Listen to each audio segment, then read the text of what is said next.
Di lingkungan Florida yang tenang, yang tidak terpikirkan terjadi, seorang pria berusia 25 tahun ditemukan dilukai dengan senpi beberapa kali di pintu masuk rumahnya.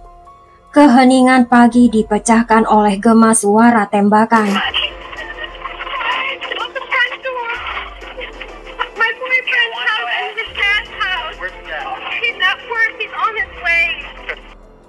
Patrick tewas dilukai dengan senpi di pintu depan rumahnya. Tempat kejadian perkara dingin dan penuh perhitungan. Tidak ada selongsong peluru, kamera CCTV hancur, dan setiap gerakan yang mengarah pada pembunuh yang merencanakan semuanya. Detektif akan segera mengungkap obsesi, kecemburuan, dan manipulasi yang disembunyikan dari pandangan mata. Di balik ketenangan gerbang properti tersebut dan hangatnya kisah cinta sepasang kekasih, tersembunyi kegelapan yang tidak seorang pun dapat prediksi. Ini bukan sekedar pembunuhan, tetapi obsesi yang berkembang menjadi sesuatu yang lebih jahat. Pada tanggal 27 Februari 2018, dimulai seperti hari-hari biasanya bagi Jessica Devnani yang berusia 29 tahun. Pada pukul 7:30 pagi, Jessica berangkat bekerja ke Orlando, Florida, dan seperti yang biasa Jessica lakukan setiap pagi, dia menelpon tunangannya Patrick de la Cerda, tetapi kali ini Patrick tidak menjawab. Awalnya Jessica tidak terlalu memikirkannya, masih terlalu pagi, tetapi ketika Jessica tiba di pekerjaannya di Chase Bank, dia masih belum mendengar kabar dari Patrick. Kekhawatiran Jessica tumbuh. Patrick tidak pernah diam. Jessica tidak menerima pesan apapun dari Patrick. Dia selalu mengirim pesan pada Jessica. Setelah beberapa jam dalam diam, Jessica merasa ada sesuatu yang salah. Jessica membuat keputusan untuk meninggalkan pekerjaannya dan menjenguk Patrick. Patrick tinggal di Deltona, 1 jam dari kota Orlando, bersama ayahnya Max. Jessica menelpon ayah Patrick, Max, selama perjalanan Jessica. Tetapi Max tidak ada di dalam kota, jadi mereka menghubungi Patrick dan tidak ada jawaban. Ketika Jessica tiba, Jessica berlari ke pintu, dan apa yang Jessica temukan adalah mimpi terburuk. Jessica menemukan Patrick tergeletak di lantai dengan genangan cairan merah di dekat kepalanya. Jessica terkejut. Tidak lama kemudian, kepolisian Volusia menerima panggilan telepon panik 911. Ada telepon dari wanita histeris yang menemukan seseorang tewas di dalam rumahnya, kemungkinan dilukai dengan senpi. Sebuah properti terpencil seluas 9 hektar dan tersembunyi di balik hutan dan gerbang. Di pintu masuk, petugas bertemu dengan Jessica Devnani, si penelpon 911. Terguncang dan panik, Jessica dikawal ke mobil patroli demi keselamatan. Karena tidak yakin apakah si pembunuh masih berada di lokasi, petugas mendekat dengan hati-hati. Deputi masuk dan menemukan pintu depan dalam keadaan rusak, kaca pecah. Di dalamnya di dasar tangga tergeletak Patrick de la Cerda, dilukai dengan senpi beberapa kali. Cairan merah mengotori tangga. Jessica mengkonfirmasikan jasad itu adalah tunangannya. Di kantor pemeriksa medis memberikan gambaran rincian mengerikan. Ada 6 tembakan dilepaskan, 4 mengenai Patrick, namun hanya 2 selongsong peluru berhasil ditemukan. Bukti bahwa si pelaku telah mengambil sisanya, memperkecil jejaknya. Selongsong peluru itu adalah amunisi kaliber besar. Ini adalah kaliber tinggi dan berdampak tinggi. Itu adalah amunisi yang digunakan pada senjata berjenis AR dan akan menjadi barang langka. Itu bukan jenis amunisi yang umum. Si pelaku tidak ragu-ragu, dia berjalan mendekati Patrick dan menarik pelatuk dari jarak dekat. tanpa menyisakan ruang untuk keraguan tentang seberapa disengaja dan personalnya tindakan kekerasan ini. Ini sangat kejam dan sangat bersifat pribadi dan mencerminkan tingkat kemarahan yang intens saat itu. Detektif mengirim selongsong peluru dan sampel darah ke laboratorium untuk analisis forensik lengkap, dengan harapan menemukan DNA, rambut, atau serat yang dapat mengidentifikasi si pelaku. Yang semakin meyakinkan detektif bahwa perampokan bukanlah motif di balik kejahatan ini. Lalu tibalah potensi terobosan. Kamera keamanan terlihat, tetapi kegembiraan segera berubah menjadi kekecewaan. Detektif masuk ke sana dan mengambil video. Mereka naik ke atas ke kamar Patrick, di mana DVR, sistem perekaman kamera keamanan berada, telah hilang. Jelas bahwa sistem tersebut telah dicabut dari dinding dan diambil. Ini mengatakan pada para detektif adalah kejahatan yang direncanakan. Setelah pemeriksaan tempat kejadian perkara, detektif mengalihkan perhatian mereka kepada seseorang yang mungkin menawarkan wawasan berharga tentang kehidupan Patrick, tunangannya Jessica Devnani.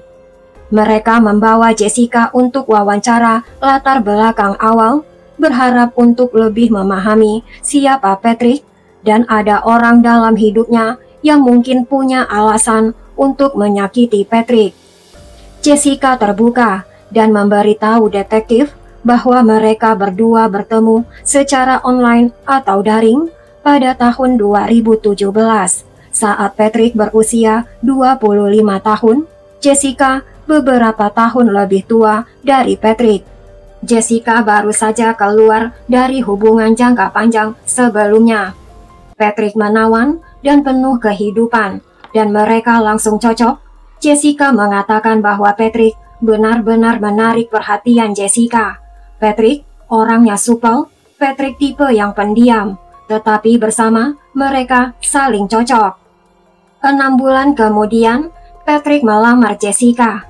Namun pada pagi hari, Patrick dihabisi. Impian masa depan hancur. Saat detektif selesai memproses tempat kejadian perkara, ayah Patrick, Max, tiba. Dengan perasaan hancur, penyelidik membawa keduanya, Max dan Jessica, ke kantor kepolisian distrik Deltona. Max mengatakan dia keluar kota untuk bekerja. Max bekerja di bidang konstruksi. Tetapi Max bekerja sendirian, jadi alibinya belum dapat dikonfirmasikan. Meski begitu, kesedihan Max tampak tulus, dan detektif tidak menganggap Max sebagai tersangka. Sekarang detektif perlu menemukan motif.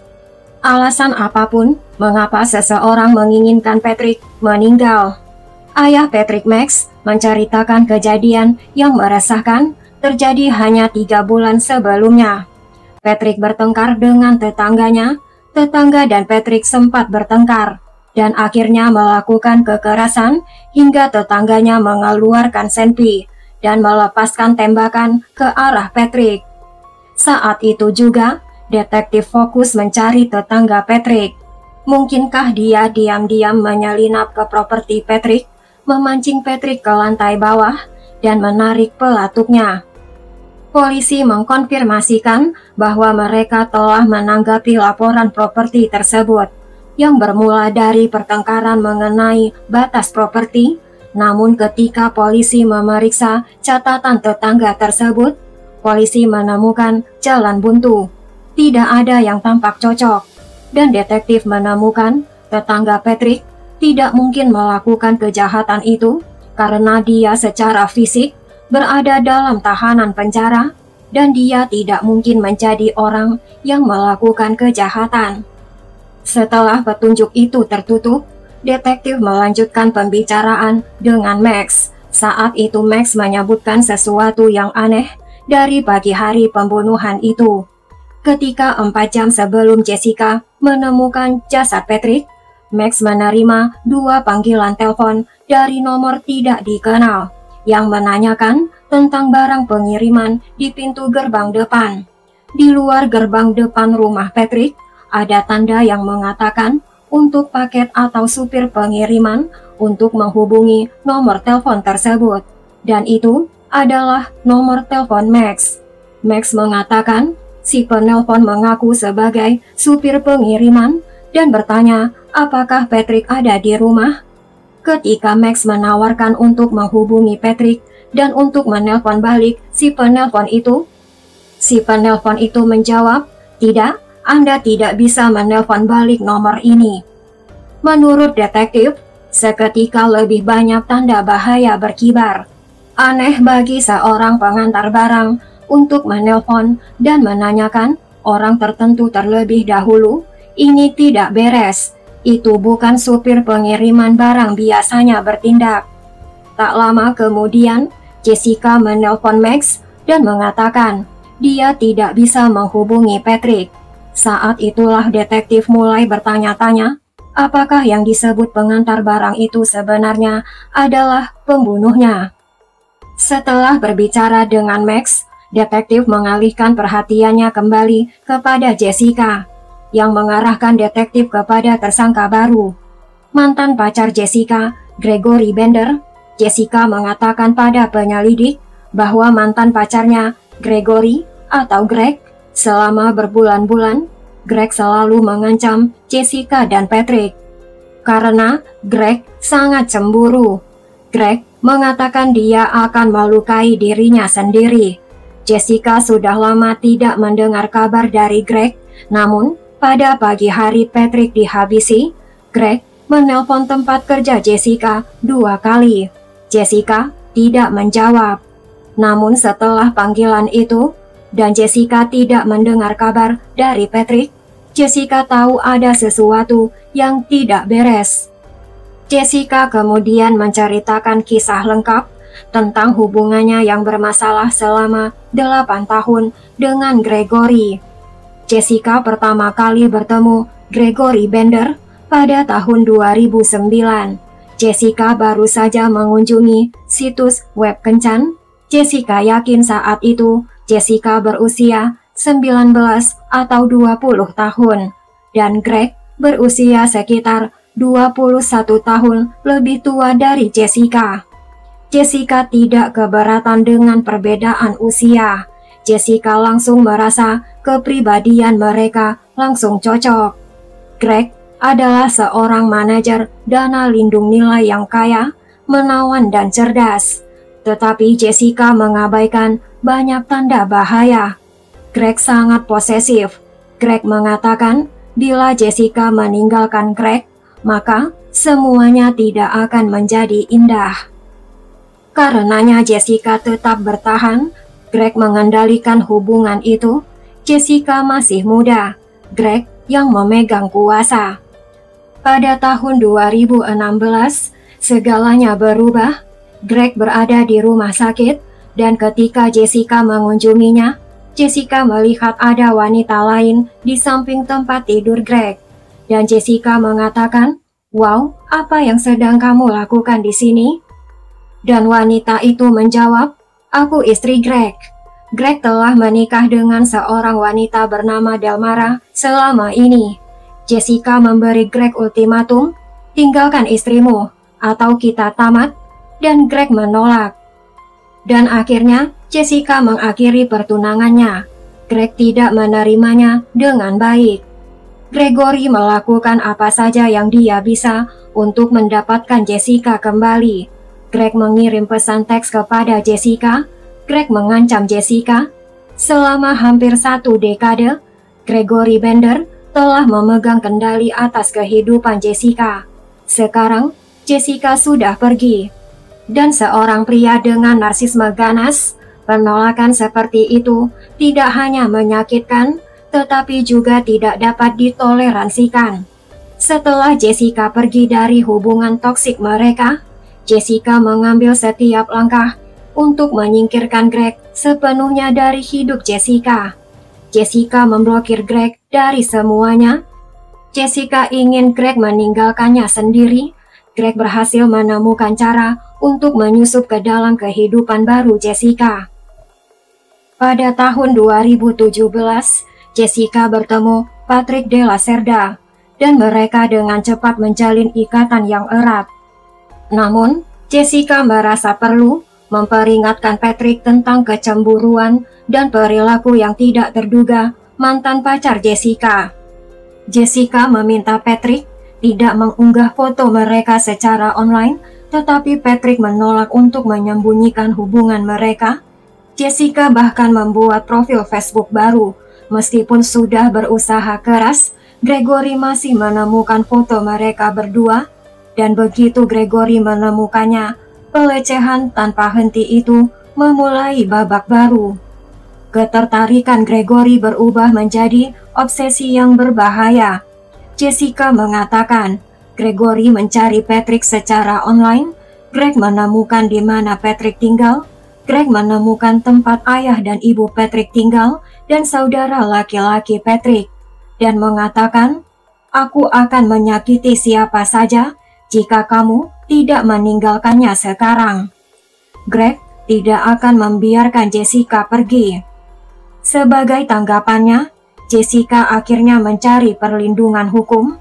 Jessica menyampaikan ancaman Gregory kepada hakim, dan perintah penahanan pun dikabulkan. Jessica berharap reputasi profesional Gregory akan membuat Gregory terkendali. Untuk memastikan keamanan Jessica, Patrick memasang kamera keamanan di rumahnya, dan bersama-sama mereka membuat rencana untuk pindah ke West Palm Beach. Namun rencana mereka berumur pendek. Pada tanggal 27 Februari 2018, sehari sebelum mereka pindah, Jessica menerima telepon dari Gregory, dan pagi yang sama Patrick ditemukan tewas. Karena Jessica memiliki perintah perlindungan dengan perintah tanpa kontak telepon, mengingat Gregory menghubungi Jessica di tempat kerjanya pada pagi pembunuhan, detektif benar-benar merasa Gregory adalah tersangka. Detektif merancang rencana untuk melakukan panggilan telepon terkendali karena Gregory telah menelpon Jessica sebelumnya pada hari itu. Detektif berpikir jika Jessica menghubungi Gregory kembali, sementara detektif mendengarkan pembicaraan mereka. Tujuan detektif bukanlah untuk mendapatkan pengakuan, tetapi untuk mendapatkan informasi sebanyak mungkin. Saat Jessica menelpon Gregory, Jessica merasa gugup karena tahu betapa bahayanya hal itu. Gregory langsung mengangkat telepon itu. Dia hanya berkata pada Jessica, "Oh, aku turut berduka cita atas meninggalnya Patrick. Aku melihatnya itu ada di mana-mana di berita." Saat pembicaraan itu berlangsung, Gregory tampak tenang, hampir sedang berlatih. Nada suaranya terdengar aneh. Jessica langsung bertanya mengenai pelanggaran perintah penahanan Gregory. Jessica bertanya pada Gregory, mengapa Gregory menelponnya pada pagi hari Patrick terbunuh. Gregory mengaku itu adalah kebetulan. Gregory telah menghubungi nomor yang salah, berpikir itu adalah nomor rekan kerjanya. Namun yang mengejutkan, Gregory mengajak Jessica bertemu langsung untuk berbicara. Tawaran ini hanya beberapa jam setelah pembunuhan Patrick, menimbulkan kecurigaan.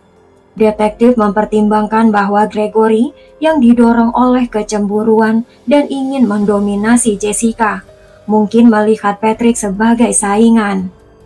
Detektif memiliki cukup bukti Greg telah melanggar perintah penahanan.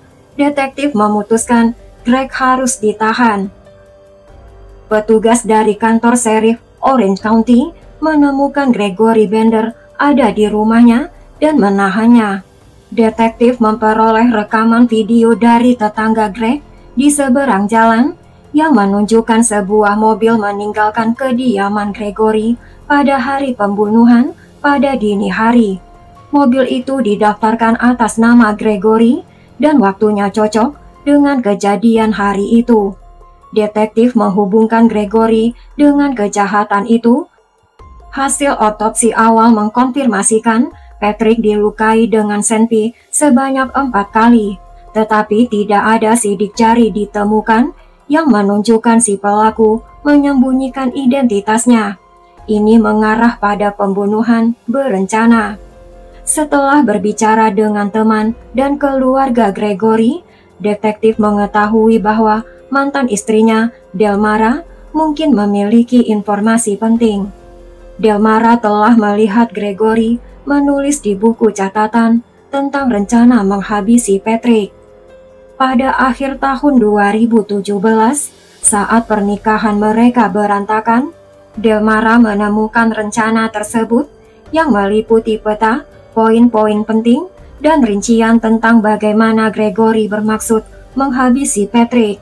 Delmara menghadapi Gregory, tetapi Gregory menampik keterlibatan apapun. Gregory mengatakan, "Hei, itu hanya fantasi. Aku tidak akan pernah melakukan hal seperti itu." Polisi mengatur pertemuan dengan Delmara di luar kota. Setelah berbicara dengan Delmara, penyelidik segera memperoleh surat perintah penggeledahan untuk rumah Gregory untuk mencari bukti. Menyadari Gregory segera dibebaskan dengan jaminan, penyelidik segera menggeledah rumah Gregory malam itu juga. Mereka menyita ponsel Gregory, tetapi forensik digital akan membutuhkan waktu. Di dalam lemari pakaian Gregory, mereka menemukan brankas senjata berisi senpi. Itu adalah jenis amunisi yang tidak umum. Gregory memilikinya, dan senpi itu muncul di tempat kejadian perkara. Tetapi senpi itu tidak langsung menghubungkan Gregory dengan tempat kejadian perkara. Akhirnya detektif menemukan apa yang mereka harapkan. Di kantor Gregory, di tempat sampah, detektif menemukan peta gambar tangan yang cocok dengan deskripsi Delmara tentang rencana Gregory menghabisi Patrick, lengkap dengan rute dan rinciannya, rute yang mungkin ditempuh menuju rumah Patrick. Rencana itu mencakup menggunakan lakban untuk menutupi jejak kaki, mengganti kendaraan di tempat peristirahatan. Terobosan muncul ketika detektif menemukan selongsong peluru kaliber besar di laci dapur, bukan amunisi yang belum ditembakkan, tetapi selongsong peluru kaliber besar yang habis ditembakkan. Ini adalah bukti fisik potensial yang menghubungkan Gregory dengan tempat kejadian perkara. Penyelidik mengirimnya untuk pengujian, tetapi dengan Gregory yang akan segera dibebaskan, detektif tahu mereka harus bertindak cepat. Meskipun tidak menemukan kecocokan yang pasti, detektif merasa buktinya cukup kuat untuk menangkap Gregory. Saat Gregory meninggalkan penjara Volusia County, deputi telah selesai menggeledah rumah Gregory. Gregory ditangkap segera setelah dia tiba di rumahnya, dan sekarang Gregory dalam perjalanan kembali ke penjara. Gregory menghadapi tuntutan resmi atas pembunuhan tingkat pertama. Akan tetapi Gregory menolak bekerja sama dengan penyelidik dan mengandalkan kepada pembelanya. Gregory menolak berbicara kepada penyelidik. Para penyelidik mengarahkan perhatian kepada ponsel ayah Patrick, Max. Mereka menemukan ponsel yang dapat dibakar atau dimusnahkan, telah menghubungi ponsel Max pada pagi hari pembunuhan terjadi, mengaku mempunyai paket untuk Patrick. Mungkin Gregory memiliki ponsel yang dapat dibakar itu untuk menghubungi Max. Untuk memastikannya, detektif perlu membandingkan data lokasi ponsel yang dapat dibakar itu dengan catatan ponsel Gregory, dan detektif melacak ponsel yang dapat dibakar itu kembali ke Gregory. Ponsel ini telah ada di rumah Gregory selama berminggu-minggu, dan pada hari pembunuhan, ponsel itu meninggalkan rumah Gregory, ikut dibawa oleh mobil Gregory menuju rumah Patrick. Ponsel itu menelpon Max sesaat sebelum pembunuhan, dan kemudian ponsel itu mati. Mungkin telah dimusnahkan. mungkin di sebuah danau di dekat tempat kejadian perkara. Detektif menerima hasil uji balistik yang mengkonfirmasikan bahwa selongsong peluru yang ditemukan di TKP cocok dengan selongsong peluru dari laci Gregory bersama dengan catatan ponsel dan rencana pembunuhan tersebut memperjelas Gregory terkait dengan pembunuhan itu. Pada bulan Mei 2021, 3 tahun setelah pembunuhan Patrick de la Cerda, persidangan Gregory dimulai. Setelah seminggu persidangan, juri berunding selama 2 jam dan memutuskan Gregory Bender bersalah atas tuduhan pembunuhan tingkat pertama. Gregory akhirnya dijatuhi hukuman penjara seumur hidup tanpa kemungkinan pembebasan bersyarat. Jessica dan keluarga Patrick merasa keadilan telah ditegakkan. Jessica bertanya-tanya, apa yang diharapkan Gregory dari semua ini? Gregory telah kehilangan semuanya, rumah mewahnya dan mobilnya, dan sekarang dia harus menghadapi kehidupan seumur hidup di sel penjara yang kosong. Kehidupan Patrick yang cerah secara tragis dirampas. Sampai di sini dulu kasus ini guys, buang jauh-jauh cerita kekerasan yang ada di dalamnya dan ambil pelajaran positifnya. Dan saya sangat berterima kasih untuk setiap subscribe yang kalian berikan untuk channel Mel Crime Story. Thank you guys.